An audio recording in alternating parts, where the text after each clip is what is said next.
পুলি পিঠাটা বানানোর পরে এরকম থাকে, এই যে দেখতেছেন কাঁচা, এটাকে এখন আমরা এই যে ঘিয়ের মধ্যে সুন্দর করে দিব।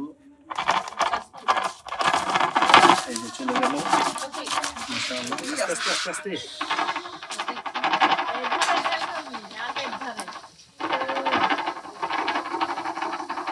এখন এই যে ভাজা হবে, যদিও একটু সাবধানে থাকতে হয়।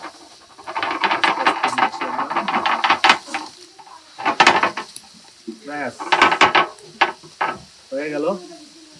এখন দুটো আসতে বাকি, দুটো দিয়ে দিব। এটা দিয়ে নাড়ার পরে সুন্দর করে নাড়তে হবে, নাড়তে নাড়তে এটা যখন ভাজা হয়ে যাবে তখন ঠিক এরকম হবে। এই যে দেখতেছেন, এইটা হচ্ছে গিয়া হোমমেড। আমরা শুধু বলি না, আমরা আসলে করিও হোমমেড। এখন বিষয়টা হচ্ছে যে এটা আমাদের গ্রামে তৈরি হয়। এই যে এখন সবজিটা দিয়ে দিচ্ছে, মাশাআল্লাহ। এভাবে সযত্নে এই পিঠাগুলো তৈরি করা হয় এবং সেটা ভেজে তারপরে দেওয়া হয়। শীতের একেবারেই মানে আকর্ষণ সুন্দর, এটা 12 মাসই খাওয়া যায়, মাশাআল্লাহ।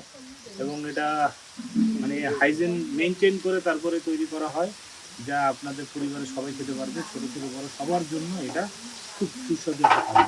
এটা কি গরম ভাঙা যাবে ভাই? এটা পুরো গরম না, এটা ভেঙে থাকবে বাবা, প্রচণ্ড গরম।